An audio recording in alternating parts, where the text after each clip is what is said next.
J'avais envie de revoir d'un peu plus près Haïti. Cette ancienne colonie française qui fut un temps la perle des Antilles autant qu'un repère de flibustiers est aujourd'hui le pays le plus pauvre de l'hémisphère occidental. Mais Haïti reste debout, comme disent ses habitants. L'île vit et respire au rythme de sa culture. À l'approche du carnaval, tout Port-au-Prince est en effervescence. Dès qu'on aborde le Champ de Mars, qui est la place principale de la capitale, des bruits de marteaux et de scies envahissent la ville et se mêlent à la poussière et au tumulte habituel.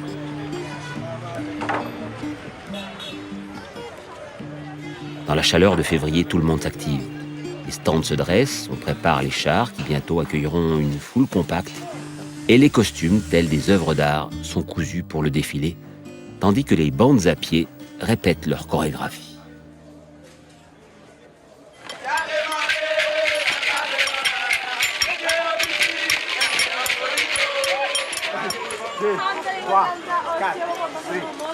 Toute la ville semble tendue vers cette parenthèse temporaire au milieu de la dureté du quotidien. Chacun, petit et grand, se plie au jeu du carnaval, ce moment unique dans l'année qui lui permettra à la fois d'exprimer son talent, mais aussi ses frustrations.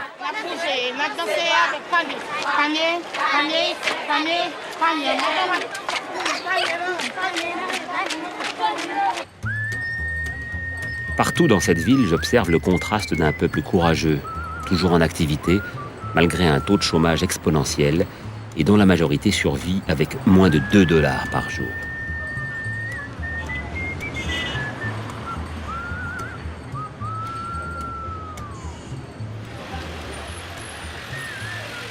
Au cœur de ce mouvement incessant, l'écriture. Paradoxe dans un pays où seule la moitié de la population est alphabétisée et qui pourtant produit le plus d'ouvrages dans la Caraïbe.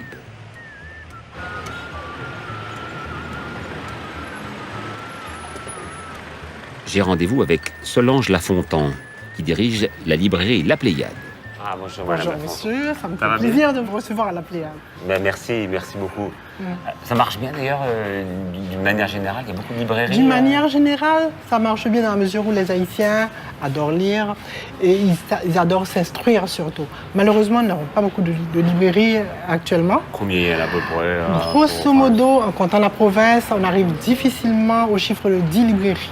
10 librairies pour le pays. Dont 2 oui. détenues par vous, dont et votre sœur, 2 hein. détenues par nous. Le livre coûte cher quand même ici, il faut le dire, j'imagine. Le livre coûte malheureusement très cher. Il y a beaucoup d'efforts qui sont faits pour faire baisser le prix du livre, notamment le livre universitaire. Il y a du créole et du français ici ou il y a du créole, mais surtout du français. Le créole ne représente pas grand-chose dans les livres que nous vendons. Je crois que ça vient peut-être du fait que la plupart des écoles sont en français et aussi surtout parce que il n'y a pas de grande production de livres créoles, malheureusement. Qu'est-ce qui marche bien, vos best-sellers, entre guillemets? Les best-sellers, il y a Gary Victor. Oui. Ensuite, vous avez Kathleen Mars, également. Et puis, vous avez, dans un autre genre, La Mal-Aimée, de Margaret Papillon, qui a commencé avec des romans à l'eau de rose, mais cette fois-ci, c'est une saga sur la période du Valérienne. D'accord. Gary Victor, vous dites que lui, c'est un écrivain assez populaire. Hein. Moins que je puisse dire, c'est le plus prolifique. J'ai un petit peu regardé les chiffres. Nous en avons vendu près de 400 au cours de l'année écoulée, ce qui n'est pas mal. Il a un catalogue de titres absolument impressionnant. Donc c'est l'homme qu'on voit là. Oui, c'est ça, je vais vous le présenter. Venez, je vais vous présenter. On va aller le voir. Gary, il y a monsieur PPDA qui veut te rencontrer. Voilà. Bonjour, enchanté. Est-ce que vous accepteriez d'être notre guide pour nous faire découvrir Haïti à travers sa littérature? Avec plaisir, parce que découvrir Haïti, c'est toute une aventure. Salut tout le monde. Bonjour. Et en fait, ça s'appelle tap-tap parce que ça... Tap-tap parce que ça s'arrête n'importe où, ça dépend des passagers qui arrêtent. Ah, et qui tapent. C'est vraiment le moyen de locomotion le plus courant ici. C'est le moyen que les porto-pressiens utilisent le plus souvent. Et le tap-tap, pour moi, c'est un lieu extraordinaire, je dirais, de convivialité. Parce qu'à l'intérieur d'un tap-tap, les gens souvent se parlent. Dans cette convivialité anonyme, je dirais, chacun est libre de raconter son histoire. Et moi, j'adore prendre les tap-tap justement parce que souvent, énormément d'histoires se racontent. C'est vraiment un lieu extraordinaire. Ça vous sert pour des nouvelles à venir? Absolument. Et j'aimerais bien écrire un recueil qui s'intitulerait « Histoire entendue dans un tap-tap ». Pour un créateur, c'est un lieu fabuleux. Là, on se dirige vers où? Nous allons maintenant vers le centre-ville, on va vers la Grande Rue. Là, nous sommes au Bois-Vernat. Je vais vous emmener voir les sculpteurs de la Grande Rue. Ce sont des artistes fabuleux. J'aime à dire que c'est le lieu de la réincarnation de l'inanimé. Parce que c'est un lieu où on a l'impression que les objets reprennent vie. Les objets sortent de la destruction, ils sont détruits, totalement usagés. Et les artistes récupèrent dans les décharges publiques et ces objets reprennent vie. C'est peut-être ce que Haïti a produit de plus extraordinaire ces dernières années, ce sont ces sculpteurs de la Grande Rue.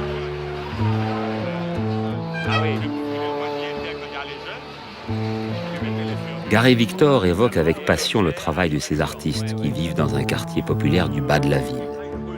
C'est à l'abri de la rumeur qu'ils créent des œuvres brutes dont la force singulière ne laisse pas indifférent. Comment expliquer l'élan de créativité plastique et littéraire dans un pays où tout semble contradictoire? Nous pénétrons peu à peu au cœur de ce quartier dont le sol est jonché de débris qui seront récupérés et transformés. Nous rencontrons Mario Benjamin, plasticien à la carrière internationale et qui aide à faire connaître ceux qu'on appelle déjà les artistes de la Grande Rue.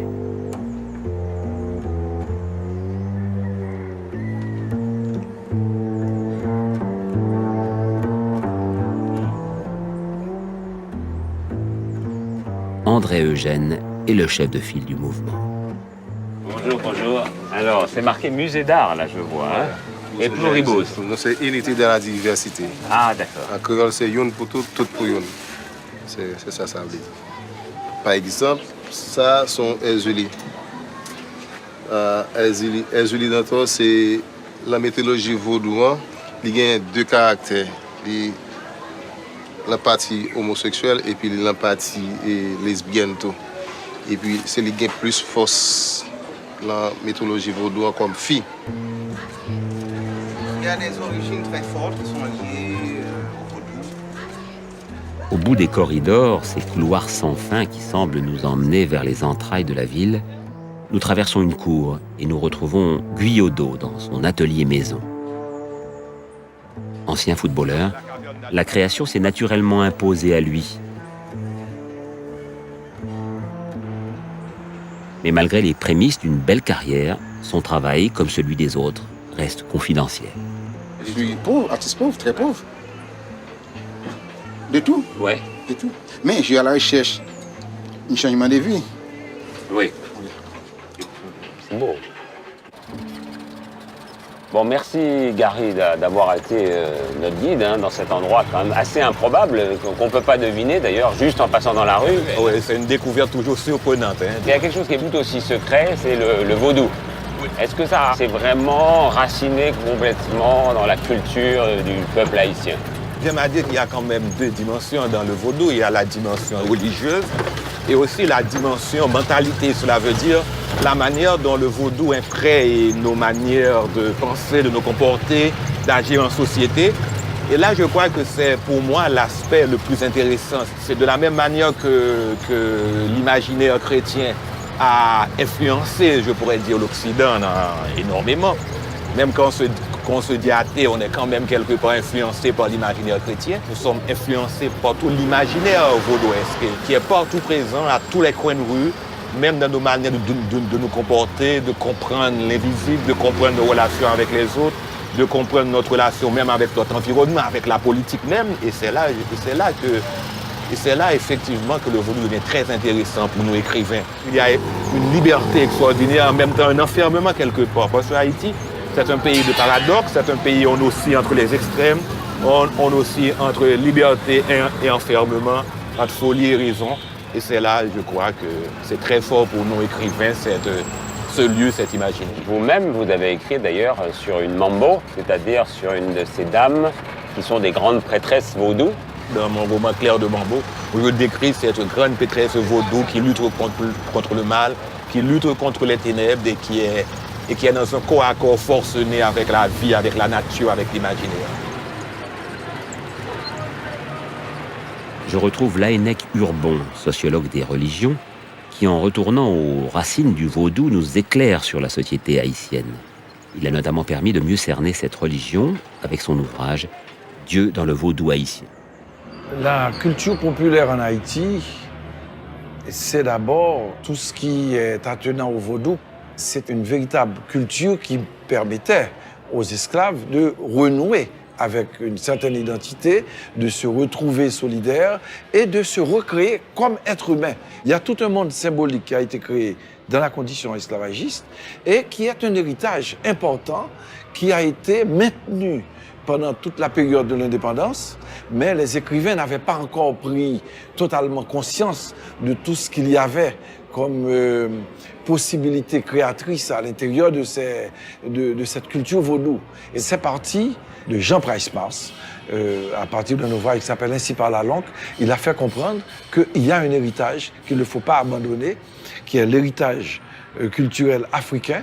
Et il ne disait pas qu'il n'y avait que cet héritage, il n'avait pas de visée fondamentaliste ni identitariste, il dit qu'il fallait tout simplement reconnaître son importance, également à côté de l'héritage culturel français, occidental, et ça a donné le branle à toute une génération de danseurs, de musiciens, de peintres, et bien sûr de romanciers et de poètes. Aujourd'hui, on peut dire que les écrivains haïtiens commencent à se sentir à l'aise à l'intérieur du monde imaginaire du vaudou, et ça leur donne des ailes. Depuis sa création, Haïti exerce une fascination sur les écrivains étrangers, notamment André Malraux, qui séjourna à la fin de l'année 1975. Peu avant sa disparition, il y fit son dernier voyage, et dans l'intemporel, il a exprimé le choc de sa rencontre avec les peintres haïtiens, ouvrage dans lequel il confie, lui aussi, son interrogation sur l'origine d'une telle créativité.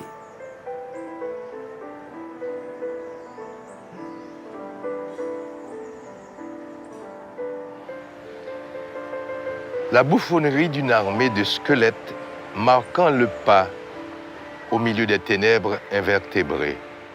L'érosive tension du temps, prémonitoire de chute à l'éclatement du cœur.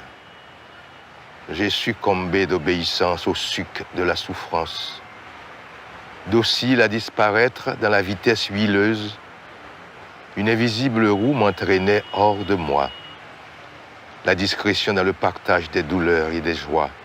Scansion d'îles anagrammes au graffiti d'étoiles, mon amour hiéroglyphe. Cri d'hier ultravocal aux griffes de mon chagrin. L'échouage de mon chat. L'hérésie de mon œil hermétique. La substance de l'errance pour bâtir un empire avec des mots d'exil. Les voyelles en croisière, les syllabes sans tarif. Auteur d'une quarantaine d'ouvrages, Franck Etienne a publié en 1975 également « Des Affis », le premier roman haïtien écrit en créole. Mon frère Olivier le rencontre dans les jardins de l'hôtel Olofsson. Ce qui est extraordinaire, c'est cette capacité d'être acteur, metteur en scène, peintre, écrivain, poète. Et puis, s'il fallait résumer l'ensemble des activités, je dirais quand même tumultueux. Moi, je crois que ce tumulte, il faut le situer d'abord dans le cadre de ma naissance. Je suis né à une époque de Rara. Le Rara, c'est le carnaval rural. Je suis l'enfant d'une nuit de viol aussi, parce que mon père, c'est un Américain qui était extrêmement riche, qui était le PDG de la compagnie des chemins de fer McDonald's. Vous voyez, il y avait des chemins de fer en Haïti à l'époque, ce qui montre la régression d'Haïti sur le plan des infrastructures. Et ma mère était une petite paysanne de 15 ans, adoptée par un vieux de 67 ans. L'adoption ne dura qu'une année et c'est Franck Etienne qui en est sorti. Et ce Franck Etienne, il s'est construit lui-même ou il a été accompagné par cette femme ou... Absolument accompagné par cette femme qui a été à la fois ma mère, mon père et puis aidé aussi d'un beau-père qui allait être mon père véritable, un bon nègre haïtien. J'ai vécu dans un milieu totalement créolophone. Dans ma maison, on ne parlait pas le français. Maman parlait Non, ma maman était, disons, semi-analphabète. Elle lisait à peine, elle ne parlait pas le français. Écrire à Haïti, ça semble être pour pas mal d'écrivains une nécessité. À moi, plus qu'une nécessité, une quête, une recherche de moi-même, une affirmation de moi-même. Et en même temps, la jubilation, la jouissance, c'est d'un très grand moment où je me découvrais à la fois dans ma solitude et dans la dimension de l'altérité. Celui-là qui entre dans l'écriture doit commencer par prendre sa distance avec cette matière mâchée, rabâchée par tout le monde. Et c'est ce qui m'est arrivé. J'ai dit, il faut que j'écrive différemment que je parle. C'est une matière, l'écriture. Ah, c'est une matière, c'est un espace, c'est un lieu sacré, c'est aussi un lieu d'initiation, c'est aussi un lieu de douleur et de jubilation. On entend dans la rue, là, derrière nous, quelque chose. Il y a une rumeur permanente à Haïti, il y a une instabilité permanente à travers l'histoire, dans la vie politique. On ne sait pas s'il s'agit d'une manifestation là ou peut-être de la préparation du carnaval. Comment trouver cette sérénité, ou en tout cas cette concentration dans ce tumulte? J'ai trouvé là-dedans ma sève, la sève de l'écriture. J'ai trouvé là-dedans ma joie, ma jubilation. J'ai trouvé ma richesse. Je crois que je dois tout à cette terre de turbulence, à cette terre d'instabilité. C'est Haïti qui m'a permis de bien comprendre ce que c'est que la spirale esthétique du chaos. C'est Babel, Haïti, c'est Babel, c'est chaos, mais c'est la vie. Comme bien d'autres, je m'interroge sur le rôle de l'État haïtien qui semble si peu présent dans la vie des citoyens. Et loin du tumulte, je rencontre l'actuel Premier ministre qui a dirigé durant 15 ans la Fondation Focale, qui soutient l'éducation. Pendant longtemps, vous avez été une actrice du monde culturel importante, associatif. Vous avez été souvent sollicité pour être Premier ministre, pour être ministre de la Culture, pour avoir d'autres postes. Qu'est-ce qui fait que vous avez accepté cette fois-ci? Vous savez, j'ai 61 ans. Je me suis dit, si je dois vraiment m'investir à un autre niveau dans mon pays, c'est peut-être le moment, parce qu'il m'est terriblement difficile d'accepter qu'aujourd'hui encore, 52% de la population ne vit qu'avec $1 ou 2 par jour. Mais je me dis, bon, pour le temps qu'il me reste à vivre, et je ne suis pas du tout morbide, mais absolument réaliste, puisque statistiquement, je n'existe plus dans ce pays. L'espérance de vie d'une femme étant de 55 ans. Maintenant, dans le poste que j'occupe, moi, je vais me battre pour que, au moins, il y a un certain nombre de choses qui, pas seulement se disent, mais se fassent. Les Haïtiens ont toujours adoré lire, apprendre, envoyer leurs enfants à l'école, mais il n'empêche qu'un certain nombre d'entre eux n'ont toujours pas la possibilité de l'alphabétisation, de la culture. C'est vrai. Vous savez, on est un pays de paradoxes. Et il faut toujours essayer de comprendre ce pays sous cet angle-là. Vous parliez d'analphabétisme. On est probablement la plus ancienne littérature de ce continent. On a hérité d'une situation historique que nous traînons encore. On est né dans un État militaire, puisque c'était le modèle même de la colonie. Donc, tout ce qui était service public, social, etc., on n'a jamais eu vraiment les capacités. Et en 1860, on signe un concordat avec le Vatican. L'Église catholique vient avec 2 missions principales. L'une, combattre le vaudou, et 2, éduquer des élites à la française, si je puis dire. Et quand il y a eu une demande de masse d'éducation, sous Duvalier d'ailleurs, c'est une espèce d'offre mercantile qui s'est proposée. Regardez les rues de Port-au-Prince, chaque maison privée est une école. Rattraper un siècle de problèmes dans l'éducation, c'est pas évident. Ça coûte cher. C'est un pays topographiquement difficile. La paysannerie haïtienne s'est disséminée sans vraiment créer de vrais villages dans le monde rural, excepté dans les bourgs. Donc, faire une école, moi, quand j'étais à Focale, on a construit des écoles un peu partout. Et je peux vous dire que ça n'a pas toujours été facile de trouver le lieu. C'est un pays qui est porteur de tellement d'idées, de tellement de créativité.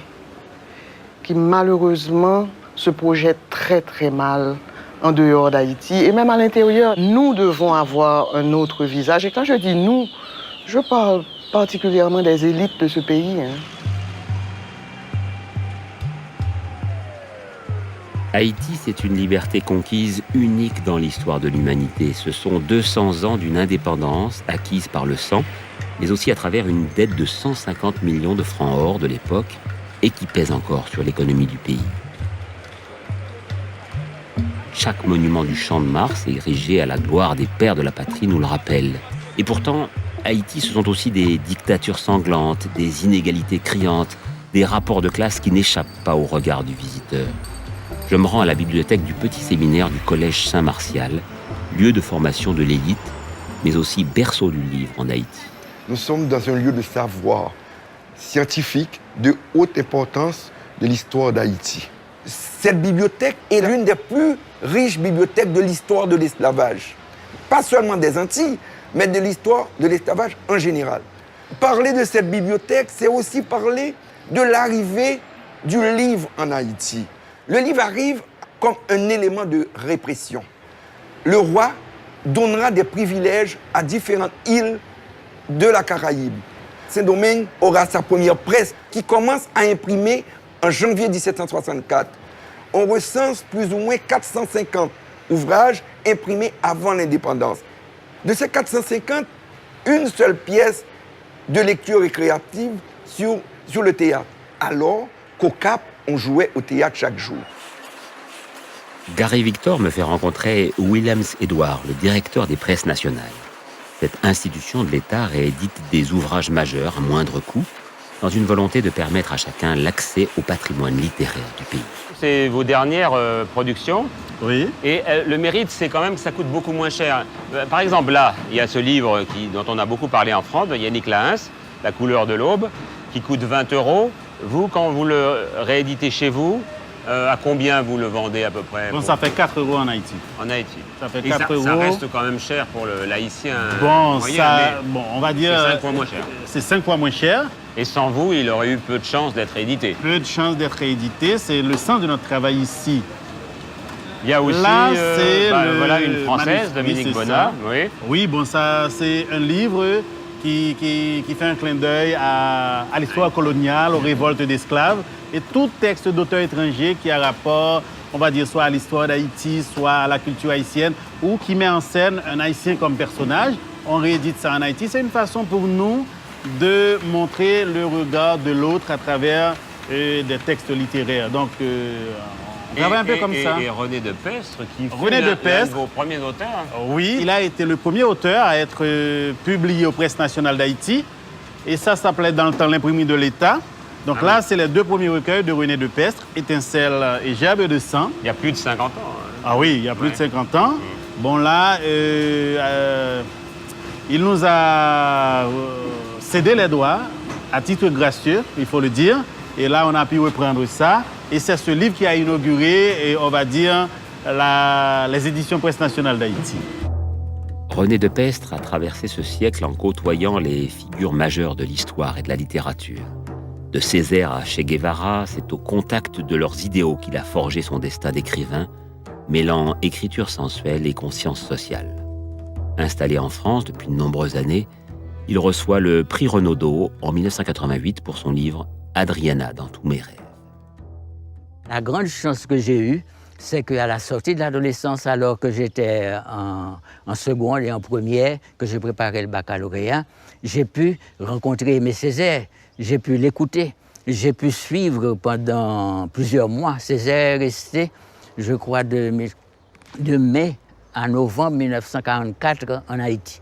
Donc Césaire nous a préparés, des gens de ma génération, Alexis et d'autres, à recevoir André Breton, puisque l'année suivante, Breton allait venir en Haïti et qu'on aurait l'occasion de le rencontrer. Et puis, moi, je me suis précipité, j'ai fait un livre, mon premier livre, Étincelle, que j'ai fait à 19 ans, pour avoir quelque chose en main pour être présenté à Breton. Et c'est ainsi que j'ai été présenté à Breton, j'ai découvert le surréalisme. Surréalisme au fond, qui appartient à l'imaginaire haïtien lui-même.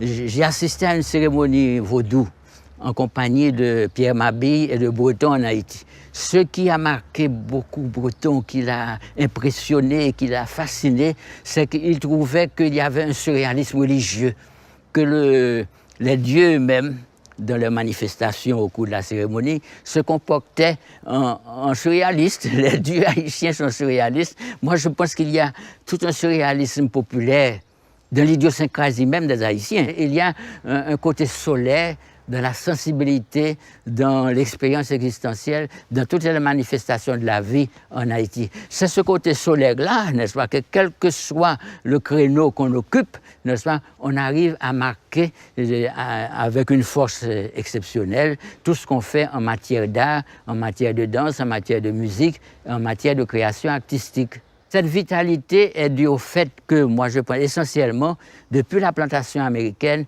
les Haïtiens ont dansé leur histoire. Un livre comme Les gouverneurs de la Rosée, porte au fond un message de solidarité humaine extraordinaire. On vit cette tragédie avec force, c'est-à-dire on change les malheurs d'Haïti en suprême santé de l'art, de la création. Et c'est ça le rôle d'un écrivain, quelles que soient les vicissitudes auxquelles on est exposé. Quand j'étais enfant, c'était sur le chemin de mon école. Quand j'allais à la petite batterie, vous savez, où il y a l'établissement des frères de l'institution chrétienne, j'arrivais toujours devant le manoir. Et il y avait la fille aînée d'Alexandre Vital qui me fascinait parce qu'elle était toujours à la fenêtre et me faisait des petits saluts. Quand je passais, elle devait avoir 15-16 ans. Moi, j'avais 13 ou 14 ans. Donc, c'est resté dans mon esprit. Avec le roman que j'ai situé dans cette maison, j'ai voulu montrer les rapports que l'imaginaire haïtien a avec le mythe du zombie et comment, en résistant à la zombification, on devient soi-même. Curieux de connaître la ville qui a donné naissance à tant d'auteurs de talent, nous quittons Port-au-Prince et son agitation pour Jacmel. Après avoir traversé Carrefour et ses bidonvilles, nous entamons un voyage de 2 heures qui nous rappelle qu'Haïti, en arawak, signifie pays de montagne. Beaux et colorés, le contraste entre ces paysages luxuriants et l'érosion qui dévaste le pays est une invitation à la réflexion. À l'entrée de la ville, nous abandonnons la voiture pour des mototaxis afin de mieux découvrir cet endroit où le temps semble ne pas avoir d'emprise.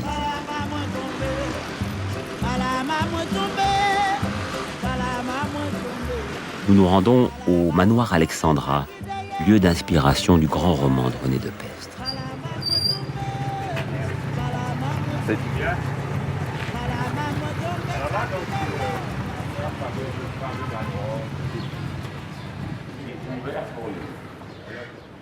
Comme d'autres portaient sans but sur les routes, mettant à l'épreuve de divers climats leur rage vagabonde de vivre, à toute heure il me suffisait de descendre au jardin pour faire le tour des bonnes et joyeuses fièvres du monde.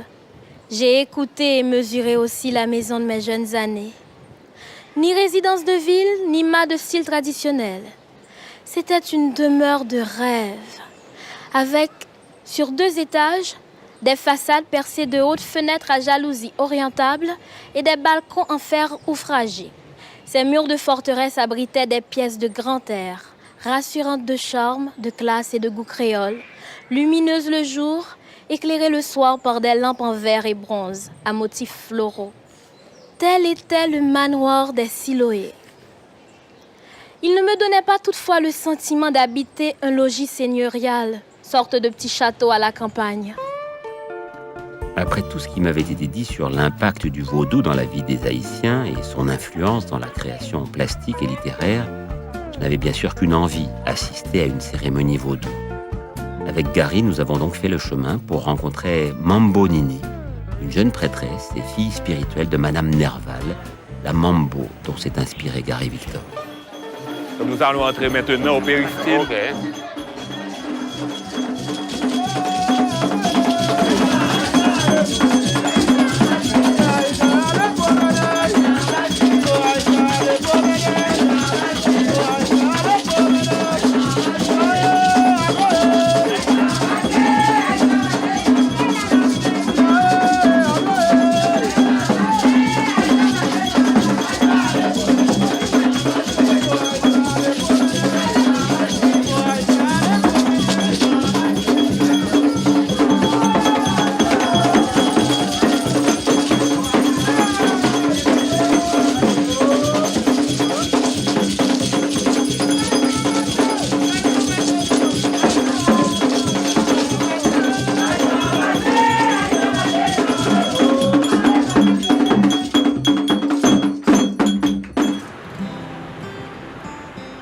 Sur le chemin du retour vers Port-au-Prince, je me questionne sur l'influence de la religion dans la vie des Haïtiens.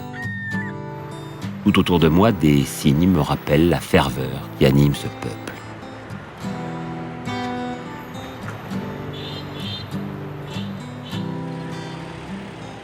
Mais le religieux ne fait pas que des adeptes, comme nous le dit Lionel Trouillot, dont l'écriture directe ne mâche pas ses mots pour évoquer la société haïtienne. L'espace public haïtien est de plus en plus envahi par des bondieuseries. On n'arrive plus à penser du lieu de la laïcité. Pour moi, c'est vraiment un drame, d'autant que ça vient à un moment où c'est un pays qui a besoin de se penser dans l'unité. Je ne suis pas du tout vaudouisant, mais il me semble que ce pays a été construit sur le mépris du populaire. Et aujourd'hui, il est temps que le vaudou soit respecté comme toutes les autres religions. Donc je pense qu'il faut mettre les religions à égalité dans l'espace privé et laisser l'espace public à la laïcité. Tous vos livres, publiés en France, racontent beaucoup Haïti. Cette réalité populaire, ce mal-vivre, parce que c'est quand même une population qui est abandonnée à elle-même, très mal servie par l'État, totalement méprisée par ceux qui s'enrichissent de sa pauvreté. Et en même temps, c'est une population extrêmement riche en termes de potentiel culturel, en termes d'humanité. C'est parce que vous avez eu cette enfance privilégiée par rapport à celle que vivent aujourd'hui beaucoup de Haïtiens que vous vous sentez redevable. Comme disait Pétrarque, celui qui peut dire de quel feu il brûle ne brûle que d'un petit feu. J'ignore ce qui se passe en moi à ce niveau-là, mais j'avoue, je n'ai pas honte de dire que je suis habité par cette mauvaise conscience-là. Et pourquoi pas, je pense que c'est pas plus criminel d'être habité par la mauvaise conscience que de vivre dans la plus totale indifférence. Ce pays produit des individualités monstrueuses. Sur le plan politique, on peut penser à François Duvalier, Jean-Bertrand Aristide. Sur le plan économique, on peut penser à ce qu'on appelle les grandes familles haïtiennes. Haïti, c'est pas leur territoire, c'est leur commerce. J'ai découvert la pauvreté haïtienne dans les livres de Jacques Roumain ou de Jacques-Stéphane Alexis. Et maintenant que je suis adulte, j'essaie d'aller là, de témoigner un peu de cela. Et comme je dis souvent, moi j'écris avec le regard. Jacques Roumain, vous lui êtes très reconnaissant. Roumain, j'aime beaucoup. Non seulement il parle de cette réalité paysanne qu'on connaissait mal, mais il transforme le paysan haïtien en sujet littéraire. C'est pas un roman ethnographique qui décrit, c'est un roman qui fait du paysan quelqu'un qui est porteur de sa propre parole, qui est porteur de sa propre destinée. C'est une question, je vais te répondre. Nous sommes ce pays et il n'est rien sans nous, rien du tout. Qu'est-ce qui plante? Qu'est-ce qui récolte? Qu'est-ce qui arrose? La canne, le café, le coton, le riz, le cacao, les bananes, les vivres et tous les fruits. Qui les fera pousser si ce n'est pas nous? Et avec ça, nous sommes pauvres, pas vrai? Nous sommes malheureux, pas vrai? Nous sommes misérables, pas vrai? Mais sais-tu pourquoi, frère? C'est parce que nous ne savons pas encore que nous sommes une force. Une seule force. Tous les habitants, tous les nègres, des plaines et des mornes, réunis un jour, quand nous aurons compris cette vérité, nous lèverons d'un bout à l'autre du pays et nous ferons l'assemblée générale des gouverneurs de la Rosée.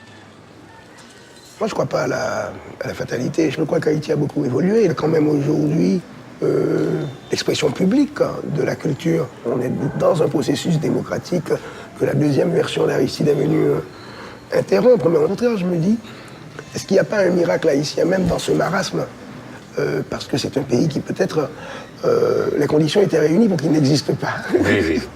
Et il existe encore, et il tient. C'est un pays duquel il faut se méfier. Comme vous, il faut se méfier de vous, parce qu'on vous croit romancier, on vous croit journaliste, et en fait, vous êtes secrétaire général d'une fédération de taekwondo. Ça, ce sont mes démêlés avec moi-même. J'ai passé mon adolescence, malgré moi, aux États-Unis. Moi, je suis revenu en Haïti à 19 ans, à l'âge où les gens choisissent de partir. Moi, j'ai choisi de revenir, et les États-Unis m'avaient un peu tourmenté, donc obésité à 19 ans. Donc, je me suis mis aux arts martiaux, et puis c'est resté comme une passion. Et puis j'ai découvert l'existence d'un art martial haïtien. Le bâton. C'est une technique de combat tout à fait autonome qui n'existe qu'ici. Il a beaucoup servi à régler les conflits terriens en milieu paysan. Donc si vous voulez, la paysannerie haïtienne a toujours trouvé des solutions pour régler ces problèmes en dehors d'intervention de l'État qui ne s'est pas beaucoup préoccupé de la situation de la paysannerie.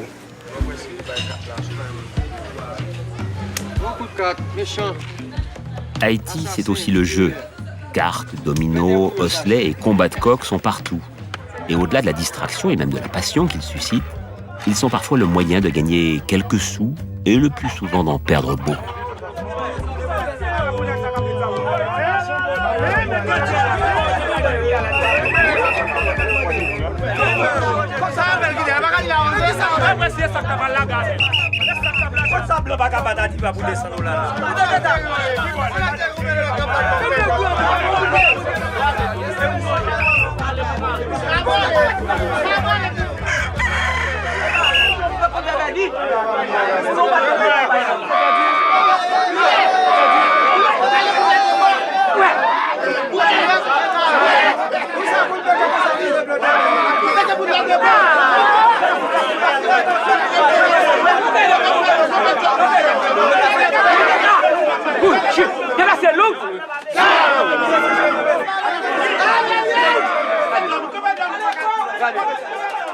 De retour à l'hôtel Olofsson, je rencontre Yannick Lins, l'une des voix féminines les plus marquantes de sa génération. La couleur de l'aube est son dernier roman. Ce peuple est beaucoup moins violent qu'on ne veut le laisser paraître. Et comme on le voit aussi souvent de l'Occident, vous imaginez une ville comme Paris où il y aurait autant de disparités qu'il y en a à Port-au-Prince, et sans électricité pendant des heures, et avec très peu de présence policière. Et je crois que c'est une histoire aussi. On est né d'une violence énorme. L'esclavage, ça a été une démesure, un excès. Et je crois qu'on est sorti de cet excès. Et on porte encore en nous, de manière, je peux dire, même dans notre genèse, cette naissance difficile. Et je pense qu'on ne nous a pas fait beaucoup de cadeaux non plus. On a subi une mise à distance, on a payé une dette pour notre indépendance qui a quand même hypothéqué l'économie du pays. On a été... même les rapports nord-sud, disons qu'on a su avant d'autres ce que c'était. Donc tout ça fait que nous avons effectivement une longueur d'avance sur les difficultés. On a une longueur d'avance, je crois, sur beaucoup de choses. Quand on aura un leadership avisé, on pourra peut-être mieux institutionnaliser un certain nombre de choses qui se sont déjà mises en place. La liberté de la parole, c'est un acquis énorme, je pense, en Haïti aujourd'hui. Un certain nombre de choses comme l'institution électorale qui a du mal à se mettre en place, mais qui commence à se mettre en place avec ses limites. Le fait que les partis politiques, même s'ils sont embryonnaires, je pense que le fait qu'ils existent, qu'il y a un parlement qui existe, ce sont quand même des acquis. Vu de l'extérieur, on s'attend souvent à ce qu'il y ait beaucoup de choses qui soient faites, mais pour moi, il y a eu des pas qui ont été franchis. Et Haïti n'est pas malade d'une absence d'histoire, mais de trop d'histoire. Je crois que nous sommes sortis d'une démesure et nous avons fait des choses avec démesure pour sortir de cette démesure. La première phrase de votre livre est très belle, c'est « J'ai devancé l'aurore ». Et j'ai ouvert la porte sur la nuit. Quand est-ce que la nuit d'Haïti va se terminer? Quand est-ce que l'aube va se lever? Moi, je crois que malgré les apparences, nous sommes en train de nous acheminer. L'aube est en train de poindre. Dans ce livre, les deux héroïnes, Angélique et Joyeuse, portent des prénoms qui ne ressemblent pas vraiment à la couleur de votre âme. Parce que vous êtes assez pessimiste en général, non? Non, je suis une pessimiste active. Pessimiste voilà. Pessimiste certainement de l'esprit, mais très optimiste de cœur. Je pense que même quand les choses semblent aller mal, il y a toujours cette possibilité pour les hommes et les femmes d'agir.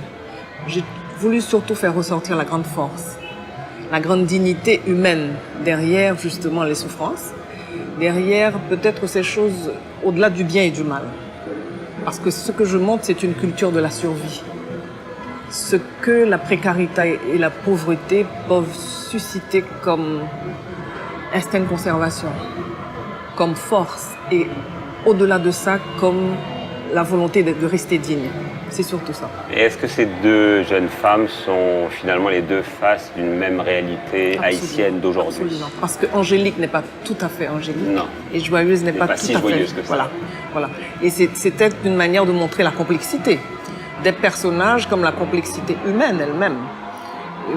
Au sein de cette même famille, ce qui était intéressant pour moi, c'est de de montrer comment les deux sœurs pouvaient voir une même réalité, mais avec des yeux différents. Et de montrer qu'il y avait donc ce grand absent, mais qui est tellement présent dans le livre, qui est le frère.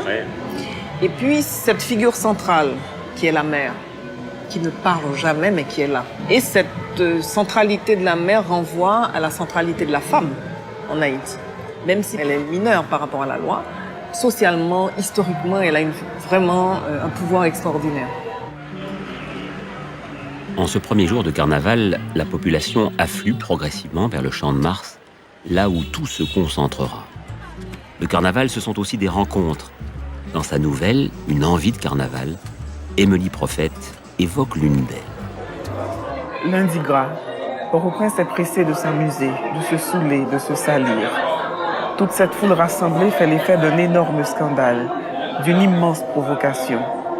À mesure que passent les minutes, elle grossit, enfle et fait corps avec le bruit. L'odeur insoutenable d'urine, de friture et d'autres choses non identifiables qui doivent être ces envies qui courent. Mon envie de plus en plus pressante de vous, de tout cet inconnu, de tout ce bonheur que vous représentez. L'année dernière, nous avons marché, nous avons fait et refait le parcours du carnaval, anonymes et heureux, ne laissant que la lumière du jour nous séparer, fous de nous-mêmes, de notre liberté, de tous ces gens qui ne nous regardaient pas, cherchant furieusement eux aussi à être heureux, à être eux-mêmes, avant la semaine sainte qui arrivait bientôt, morbide, culpabilisant, triste. Je vous cherche, depuis l'année dernière, depuis hier dimanche. J'ai peur que vous ne m'ayez oublié, que vous ayez passé l'année sans penser à nous, que vous n'ayez pas été habité ces derniers mois par les 3 jours passés ensemble dans l'euphorie du Champ de Mars. Alors c'est difficile de le cacher, mais c'est carnaval en ce moment, on s'en aperçoit. C'est aussi l'anniversaire de Dominique Batraville. Bon anniversaire. Merci bien. Émilie, qu'est-ce que ça veut dire le carnaval dans ce pays? Ça fait vraiment partie, bon, parfois on a des images un petit peu folkloriques de la chose, mais ça fait partie de la culture d'Haïti. Ça fait partie de la culture d'Haïti depuis le 19e siècle, si je ne m'abuse. Je crois que c'est ça, depuis le 19e siècle. Et c'est de loin la fête la plus importante et la plus populaire du pays. Donc, du plus loin que je me souvienne, il y a toujours eu un carnaval. Je crois que ce serait très anormal qu'il n'y ait pas carnaval. Et vous, Dominique, qu'est-ce que ça vous a inspiré? Ma mère a été protestante. Mon père est un grand prêtre vaudou, c'est un médecin magnétiseur. Et mes parents m'ont mis dans des écoles plutôt catholiques. Donc, et puis en même temps, pour aller à l'école, pour ma protection, pour avoir une bonne scolarité, on m'avait donné des colliers vaudous pour ne pas être le dernier de la classe. Donc ça fait que j'ai une formation un peu interconfessionnelle. Donc pour aller au carnaval et dans les activités raras, qui est le pendant champêtre rural du carnaval urbain, donc j'étais à la fois dans le viol des dogmes et en même temps dans une sorte d'expérience libertine.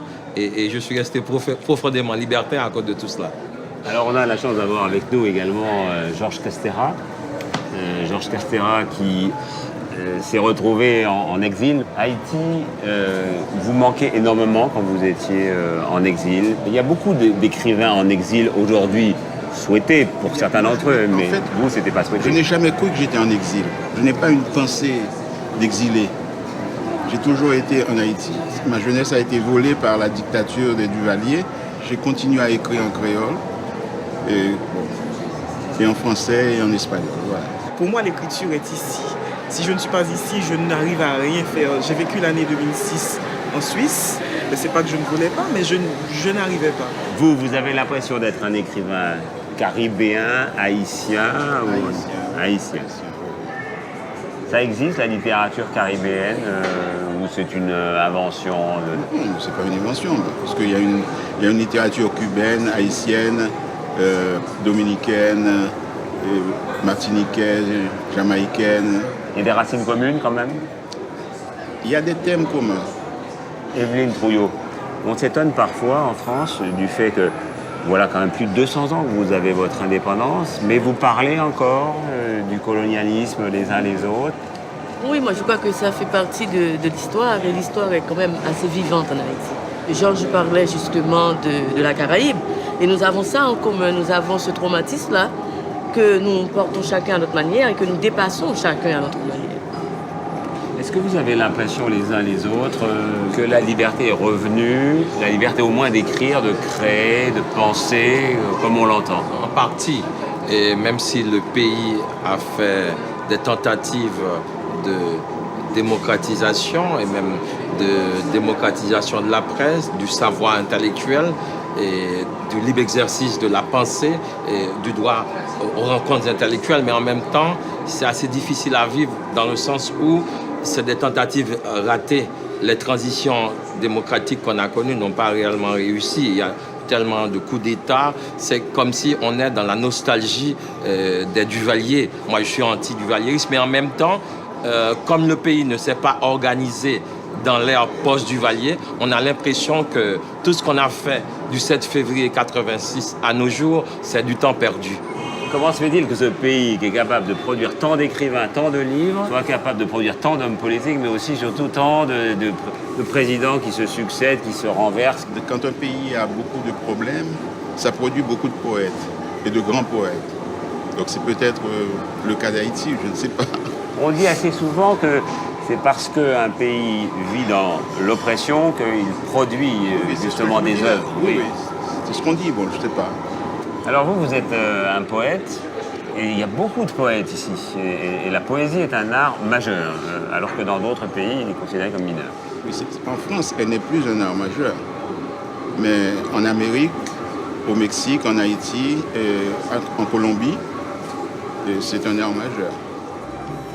Georges Castera, homme de théâtre et poète, reste viscéralement attaché à son pays et n'a jamais cessé de l'exprimer dans son œuvre.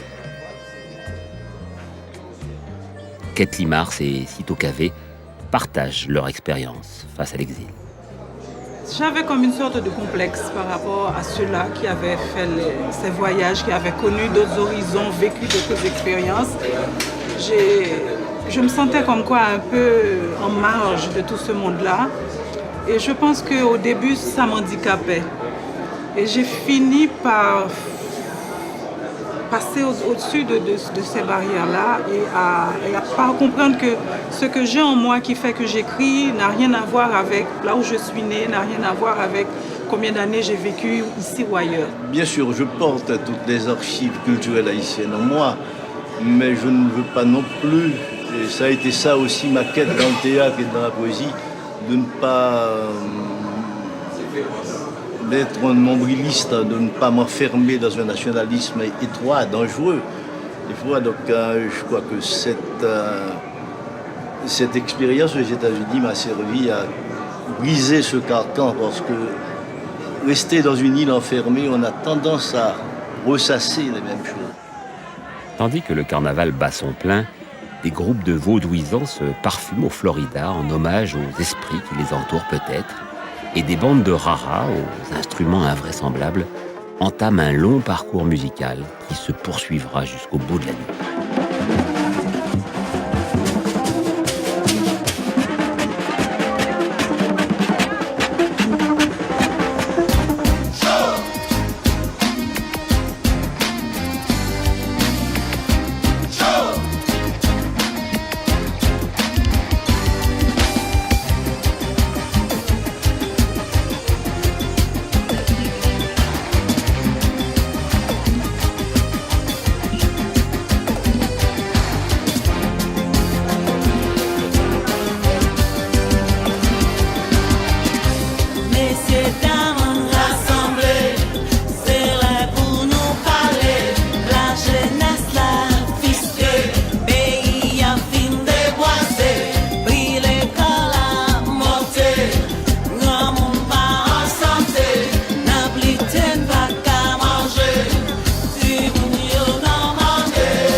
Pour moi, Haïti aura été une rencontre improbable où dénuement et foisonnement se côtoient pour faire miraculeusement naître une culture de l'expression unique. Les mots d'Edwige Antica pourraient être les miens, tant ils me rappellent qu'au cœur du tumulte, l'humanité prend toujours le pas sur le reste. Je m'étonnais qu'il ne me soit jamais venu à l'idée, même dans mon enfance, que je faisais déjà partie du carnaval. Il avait toujours été avec moi. Je ne m'étais pas rendu compte que j'avais déjà connu des journées comme celle-ci, même si ce n'était que par fragments et par morceaux. Les carnavals que j'avais passés dans les montagnes n'étaient pas si différents que cela de celui que j'avais vu aujourd'hui. Ces carnavals-là étaient aussi des célébrations de la vie, de la communauté et de l'appartenance. Des explosions de ravissement et de beauté dans un pays qui est censé ne pas connaître la moindre joie.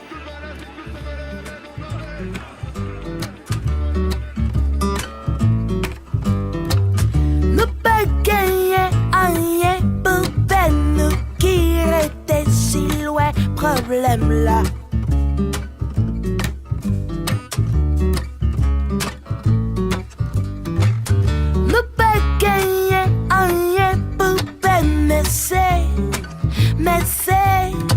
C'est ça qui m'a que nous, c'est là des anciennes nous, c'est histoire qui bagage jamais répéter.